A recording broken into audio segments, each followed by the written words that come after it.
अच्छा जी, बिस्मिल्लाहिर्रहमानिर्रहीम। ये बेटा लेक्चर नंबर 2 है, टेंस एंड इट्स काइंड्स। ये हम टेंस पढ़ रहे थे, ये दूसरा लेक्चर है उसका।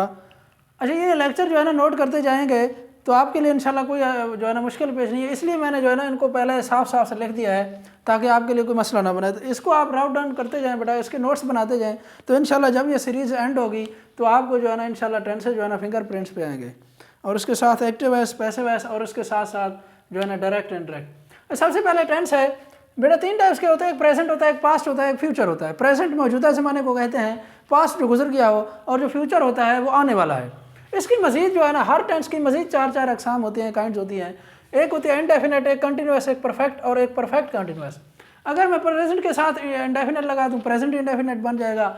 अगर मैं पास्ट के साथ इंडेफिनेट लगा दूँ, पास्ट इंडेफिनेट बन जाएगा। इसी तरह फ्यूचर के साथ इंडेफिनेट लगा दूँ, फ्यूचर इंडेफिनेट टेंस बन जाएगा। इसी तरह इसमें इसको भी अगर प्रेजेंट कंटिन्यूस पढ़ना चाहें, पास्ट कंटिन्यूस हो जाएगा। इसी तरह फ्यूचर कंटिन्यूस, इसी तरह प्रेजेंट परफेक्ट, प्रेजेंट जो है ना फ्यूचर पास्ट परफेक्ट और उसके साथ फ्यूचर परफेक्ट। इसी तरह present perfect continuous tense, past perfect continuous और फ्यूचर परफेक्ट कंटिन्यूस। उसके बाद बेटा यूज़ ऑफ हेल्पिंग वर्ब हैं कुछ। हेल्पिंग, ये जो चार्ट मैंने ड्रा किया हुआ है आप देख सकते हैं। इस चार्ट के अंदर जो है ना, ये पहले भी एक चार्ट ड्रा किया था, उसके अंदर मैंने हेल्पिंग वर्ब बताए थे और उसके साथ वर्ब का इस्तेमाल बताया था। यहाँ पे क्या है बेटा, यहाँ पे मैं ये बताऊंगा कि इसके जो है ना कौन से जो हेल्पिंग वर्ब हैं किस टेंस में इस्तेमाल होते हैं, और उसके साथ साथ ये जो है ना कौन सी फॉर्म इसके अंदर इस्तेमाल होती है। सबसे पहले बेटा प्रेजेंट इंडेफिनिट टेंस 12 के 12 जो है ना उसके मैंने चार्ट ड्रा कर दिया। यही बार बार चीज़ें इस्तेमाल होंगी। जब हम पूरी डिटेल के साथ हर टेंस को लेंगे तो इंशाल्लाह ये चीज़ें, अगर ये आपको चार्ट ये आता होगा तो मेरे लिए कोई मसला नहीं बनेगा, आपके लिए भी इंशाल्लाह। अच्छा, प्रेजेंट इंडेफिनिट टेंस, इसमें बेटा जो हेल्पिंग वर्ब होते हैं डू और डज होते हैं, और उसके में जो हेल्प फॉर्म इस्तेमाल होती है वर्ब की, वो पहली फॉर्म इस्तेमाल होती है। इसी तरह अच्छा जी, डू और डज तब इस्तेमाल होते हैं, उसमें लिखा हुआ है ये मनफी और सवालिया जब फिक्रा होगा तब डू और डज इस्तेमाल करेंगे ये हेल्पिंग वर्ब। अदरवाइज ये हेल्पिंग वर्ब इस्तेमाल नहीं होते, बल्कि फिक्रा ऐसे ही लिखा जाता है। अच्छा जी, उसके बाद प्रेजेंट कंटिन्यूस टेंस की बात करते हैं, तो इसके बेटा जो हेल्पिंग वर्ब होते हैं SMR होते हैं, और उसके अंदर ING वाली फार्म इस्तेमाल होती है, जिसे आप चौथी फार्म कहते हैं। उसके बाद जब हम बात करते हैं प्रेजेंट परफेक्ट टेंस की, तो प्रेजेंट परफेक्ट टेंस में बेटा कौन सी इस्तेमाल वर्ब की फार्म इस्तेमाल होती है, थर्ड फार्म इस्तेमाल होती है, और उसके साथ साथ जो हेल्पिंग वर्ब इस्तेमाल होते हैं वो हैज़ एंड हैव होते हैं। इसी तरह प्रेजेंट परफेक्ट कंटिन्यूस की बात करते हैं, तो प्रेजेंट परफेक्ट कंटिन्यूस टेंस में बेटा हैज़, हैव जो है ना हैज़ बीन और हैव बीन जो है ना हेल्पिंग वर्ब है, और उसके साथ वर्ब की जो फार्म इस्तेमाल होती है वो ING वाली फार्म इस्तेमाल होती है। उसके बाद चलते हैं पास्ट की तरफ। पास्ट इंडेफिनिट टेंस में बेटा ये डेड इसका हेल्पिंग वर्ब होता है। डेड तब इस्तेमाल होता है, उसमें लिखा हुआ है कि जब फिक्रा नफ़ी या सवालिया हो। अदरवाइज अगर फिक्रा सिंपल है, सादा है, तो उसमें डेड का इस्तेमाल नहीं होता, और इसमें जो वर्ब की फार्म इस्तेमाल होती है बेटा सेकंड या फर्स्ट होती है। सेकंड तब होगी जब फिक्रा सादा होगा, और फर्स्ट तब होगी जब हम डेड लगाएंगे, तो ये सेकंड फार्म जो है ना फर्स्ट फार्म में कन्वर्ट हो जाती है। उसके बाद पास्ट कंटिन्यूस की बात करते हैं बेटा। पास्ट कंटिन्यूस टेंस में इसके जो हेल्पिंग वर्ब हैं वाज और वर हैं, और उसके बाद जो फार्म इस्तेमाल होती है ये ING वाली फार्म इस्तेमाल होती है।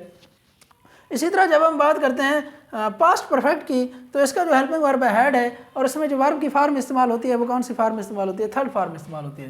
इसी तरह पास्ट परफेक्ट कंटिन्यूस की जब हम बात करते हैं, तो इसके अंदर कौन सी फार्म इस्तेमाल होती है, हैड बीन इस्तेमाल होती है जो हेल्पिंग वर्ब है, सॉरी, और उसके बाद जो फार्म इस्तेमाल होती है वो ING वाली फार्म इस्तेमाल होती है। फ्यूचर इंडेफिनिट टेंस की जब हम बात करते हैं, इसकी जो हेल्पिंग वर्ब है बेटा विल एंड शेल है, और उसके अंदर जो फार्म इस्तेमाल होती है वो फर्स्ट फार्म इस्तेमाल होती है। और उसके बाद फ्यूचर कंटिन्यूस की जब हम बात करते हैं, उसके अंदर विल भी एंड शेल भी इस्तेमाल होते हैं, और उसके अंदर ING वाली फार्म इस्तेमाल होती है। और फ्यूचर परफेक्ट में will have and shall have helping verb होते हैं, और उसके साथ जो वर्ब की फार्म इस्तेमाल होती है बेटा वो थर्ड फार्म इस्तेमाल होती है। फ्यूचर परफेक्ट कंटिन्यूस की जब हम बात करते हैं, will have been and shall have been इस्तेमाल होते हैं हेल्पिंग वर्ब, और उसके साथ जो वर्ब की फार्म इस्तेमाल होती है वो ING वाली फार्म इस्तेमाल होती है। इसी तरह मैंने एक नोट लिखा हुआ है, वो कहता है कि ये जो इमदादी अफ़ाल है, ये जो चार्ट ऊपर दिया गया है, सिर्फ और सिर्फ एक्टिव स्पीकरों के लिए है, पैसिव वॉइस के लिए बेटा ये नहीं है। पैसिव वॉइस के कुछ अलग रूल हैं, वो जब हम उनकी बारी आएगी पढ़ेंगे। ये सिर्फ और सिर्फ एक्टिव वॉइस के लिए। पैसिव वॉइस के लिए ये ना हेल्पिंग वर्ब इस्तेमाल होंगे, हेल्पिंग वर्ब तो इस्तेमाल हो सकते हैं, होते हैं, लेकिन इनका ये जो वर्ब की फार्म इस्तेमाल हो रही है, लेकिन ये जब वर्ब की फार्म इस्तेमाल होगी तो वर्ब की फार्म और इस्तेमाल होती है, वो आगे जब हम उनकी बारी आएगी तो हम इंशाल्लाह उनको डिटेल से पढ़ेंगे। अच्छा, इनको जो है ना परेशान होने की ज़रूरत नहीं, इनको हम जो है ना स्टेप बाय स्टेप जब हम एक टेंस को पढ़ेंगे उसकी ये अगर चीज़ याद होगी तो आपके लिए कोई मसला नहीं बनेगा। अदरवाइज़ इसको फिर हम पूरी डिटेल के साथ भी पढ़ेंगे कि बाकी के यही चार्ट जो है ना, ये चार्ट मैंने अपनी तरफ से बनाया है, ये आपकी हेल्प आउट के लिए, क्योंकि कुछ बच्चे रट्टा लगा लेते हैं। तो ये चार्ट कोई इतना बड़ा भी नहीं है, इसको अगर रट्टा भी लगा लें तो मेरे ख्याल में हो जाएगा। तो आप जो है ना इसको याद कर लें, तो इसके बाद इंशाल्लाह टेंस जो है ना आपको फिंगरप्रिंट्स में आएगा। अच्छा जी, उसके बाद है वर्ब की फार्म इस्तेमाल, वर्ब की फार्म का इस्तेमाल। वर्ब की बेटा फार्म का इस्तेमाल चार जो है ना वर्ब की फार्म होती है, एक फर्स्ट होती है, एक सेकंड होती है, एक थर्ड होती है, एंड एक फोर्थ होती है। अच्छा, सबसे पहले जो है ना उसके आईएनजी वाली फार्म का इस्तेमाल बताया है। वो कहते हैं जिस टेंस में कंटिन्यूस का लफ्ज़ इस्तेमाल हो जाए उन तमाम में क्या होती है, आईएनजी वाली फार्म इस्तेमाल होती है। ये कंटिन्यूस बेटा इस साइड पे देखते हैं, प्रेजेंट कंटिन्यूस आप देखें यहाँ पे कंटिन्यूस लिखा हुआ है, यहाँ पे प्रेजेंट परफेक्ट कंटिन्यूस इसमें भी कंटिन्यूस लिखा हुआ है। उसके बाद पास्ट कंटिन्यूस इसके अंदर भी कंटिन्यूस लिखा हुआ है। उसके बाद परफेक्ट कंटिन्यूस इसके अंदर भी कंटिन्यूस का लफ्ज़ इस्तेमाल आता है। इसके बाद फ्यूचर कंटिन्यूस इसमें भी कंटिन्यूस का लफ्ज़ है। इसके बाद परफेक्ट कंटिन्यूस इसके अंदर भी कंटिन्यूस का लफ्ज़ है। ये कितने हो गए, 1 2 3 4 एंड 5 एंड 6, ये 6 टेंसेज ऐसे हैं जिसके अंदर बेटा कौन सी फार्म इस्तेमाल होती है, आईएनजी वाली फार्म इस्तेमाल होती है। कौन सी फार्म इस्तेमाल होती है, आईएनजी वाली फार्म इस्तेमाल होती है। अच्छा, उसके बाद बात करते हैं सेकंड जो है ना वर्ब की थर्ड फार्म का इस्तेमाल। वर्ब की थर्ड फार्म बेटा उसके अंदर आती है जहाँ पे उसने कहा है, जहाँ पे परफेक्ट का लफ्ज़ इस्तेमाल हुआ, क्या लफ्ज़ इस्तेमाल हुआ, परफेक्ट का लफ्ज़ इस्तेमाल हुआ। अब देखते हैं, ये देखें प्रेजेंट परफेक्ट है, इसको मैं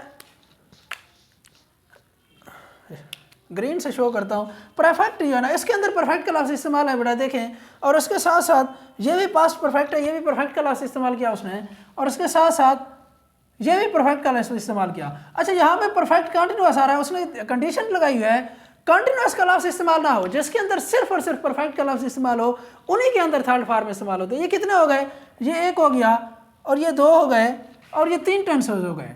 3 टेंसेज में इसका मतलब ये हुआ, 3 टेंसेज में परफेक्ट जो है ना ये कौन सी वर्ब की फार्म इस्तेमाल होती है, थर्ड फार्म इस्तेमाल होती है। उसके बाद बेटा वर्ब की फर्स्ट फार्म की तरफ चलते हैं। वर्ब की फर्स्ट फार्म सिर्फ 2 टेंसेज के लिए इस्तेमाल होती है बेटा, एक है पास्ट इंडेफिनिट टेंस और जो दूसरा है वो फ्यूचर इंडेफिनिट टेंस है। और जो वर्ब की सेकंड फार्म है सिर्फ और सिर्फ बेटा पास्ट जो है ना पास्ट इंडेफिनिट टेंस के लिए इस्तेमाल होती है, अदरवाइज कहीं पे भी इस्तेमाल नहीं होती। और पास्ट इंडेफिनिट टेंस में भी सिर्फ अगर फिक्रा, जहाँ पे मैंने लिखा भी है, सिर्फ और सिर्फ फिक्रा अगर सादा होगा तब सेकंड फार्म इस्तेमाल होगी। अदरवाइज जब डेड आ जाता है, जब फिक्रा मनफी या सवालिया हो जाता है, फिर इसके अंदर भी फर्स्ट फार्म आ जाती है। उसके बाद एक नोट लिखा हुआ है, वो कहता है पास्ट इंडेफिनिट टेंस के मुस्बत फिक्रों में वर्ब की सेकंड फार्म इस्तेमाल होती है, जबकि मनफी और सवालिया फिक्रों में वर्ब की पहली फार्म इस्तेमाल होती है, और साथ ही इमदादी फेल डेड इस्तेमाल होता है। ये वही बात है जो मैंने पहले बताई आपको बेटा, यहाँ पे लिखी हुई है। अगर फिक्रा जो है ना सादा है, बिल्कुल सिंपल है टेंस, जिसे आप एफर्मेटिव कहते हैं, तो फिक्रे जो है ना पास्ट इंडेफिनिट का टेंस का फिक्रा है, तो उसे हम उसमें कौन सी वर्ब की फार्म इस्तेमाल होती है बेटा, सेकंड होती है। अदरवाइज अगर फिक्रा नफ़ी है या सवालिया है तो वर्ब की कौन सी फार्म इस्तेमाल होगी, वर्ब की फर्स्ट फार्म इस्तेमाल होगी, जिसे आप पहली फार्म कहते हैं, फर्स्ट फार्म कहते हैं, वो वर्ब की फार्म इस्तेमाल। नेक्स्ट जो है ना इंशाल्लाह हम प्रेजेंट इंडेफिनिट टेंस को स्टार्ट करेंगे इंशाल्लाह अज़ीज़ अगले लेक्चर में। ये लेक्चर जो है ना नोट करते जाएं, मैंने आपको पहले भी कहा है ये लेक्चर नोट करते जाएं, इसलिए मैंने इसको पहले लिखा है ताकि साफ साफ आपको दिखाई दे और आप इसको नोट करते जाएं और समझते जाएं। इंशाल्लाह ये जो जब ही लेक्चर सीरीज़ जो एंड होगी तो इंशाल्लाह ये जो है ना टेंसेस का मसला हल हो जाएगा, और उसके साथ एक्टिव वॉइस, पैसिव वॉइस, और उसके साथ ही इंशाल्लाह ये डायरेक्ट इनडायरेक्ट भी हल हो जाएंगे। बहुत शुक्रिया। ख़त्म।